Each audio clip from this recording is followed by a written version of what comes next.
Hey guys, good morning. Here we are. We are going through Psalms 31, and as we go through this, there's one phrase that stands out. It's kind of a long psalm, so I'm not going to read the whole thing. You need to do that on your own. Be able to glean everything you can from it. I'm going to focus in on one area of the psalm, probably the first five or so verses, um, and a lot of this is, and this is similar to some of the other psalms that we've read, is dealing with the distress and the despair that can come from having all kinds of things in life come at you, whether it's people, whether it's circumstances, whatever that might mean.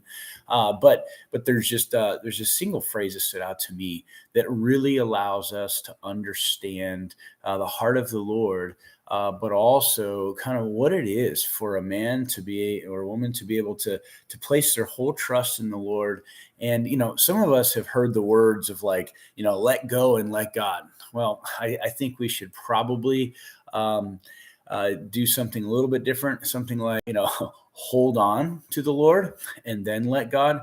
And that's what we're going to see is a much better statement for us, as it relates to how we should navigate through some of life's hardships, difficulties, circumstances, and even just the great things, like just a pure trust. So here we go. Verse 1, it says this, Psalm 31, "In you, O Lord, I put my trust. Let me never be ashamed. Deliver me in your righteousness. Bow down your ear to me. Deliver me speedily. Be my rock of refuge, a fortress of defense to save me. For you are my rock and my fortress. Therefore, for your name's sake, lead me and guide me. Pull me out of the net which they have secretly laid for me. For you are my strength, and into your hand I commit my spirit. You have redeemed me, O Lord, God of truth." So we see here, David is declaring that God has become his safe place, his fortress, a place where he knows that he can find safety, he can be strengthened, he can be encouraged, not in his own ability, not in his own palace, not in anything that he had been able to develop. This isn't with his own army. This is nothing that man can possibly put forth, but rather simply the Lord, right? He has made the Lord that place of shelter. And it says here in verse 5, it says, "Into your hand I commit my spirit." As I read that, does that remind you of anything? Well, it should. In the book of Luke, we see that one of the final words of Jesus was those very same things. "Into your hand I commit my spirit."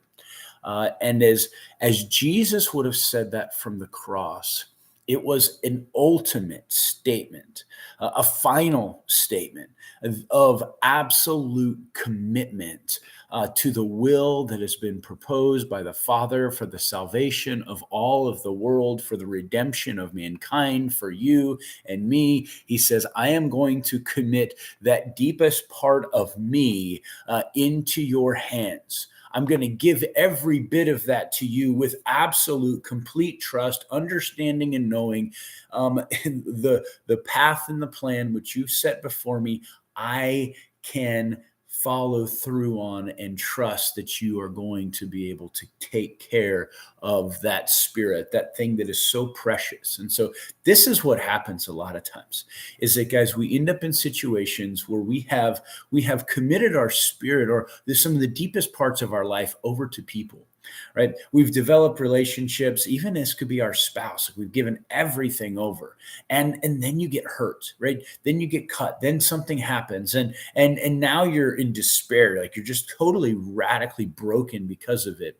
And this gives a much better understanding, because what we should do is that we should commit all of our spirit, every bit of the eternal being, into the hands of the Lord, knowing and trusting that even though it may just be, like, for Jesus, this was a big deal, because as a triune, as the Trinity was perfect and whole, there was a necessity for this moment of break where the Spirit of God and the Father would have to turn their back on the Son because he became all of sin, right? And so you're experiencing, Jesus was the full like turning away, but there had to be this absolute committal, an absolute realization that through all of that he would be brought back into fellowship um, through this entire process. And so that should be the same thing for us, right? That we have a desperate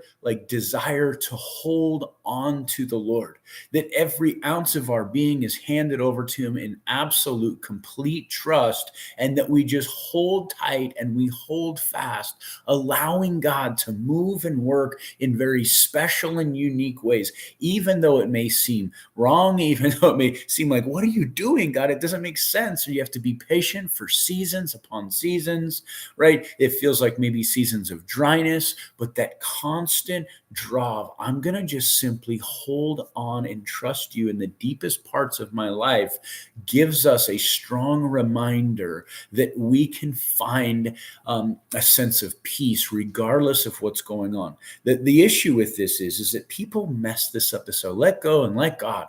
Well, they're hoping that God's going to work in a way they think he should work. The reality is you should hold on to the Lord and just allow him to work. And then through that, we find this deep inner peace that can only be given by him. So I want you to be encouraged by those words, and that maybe you can just commit into your hand I commit my spirit, that you'd be able to say those same very words and be able to find this radical sense of trust and peace that can come in the Lord as we commit the deepest parts of our life to him. I love you guys. Be encouraged by the Lord, and we will see you tomorrow morning. God bless y'all.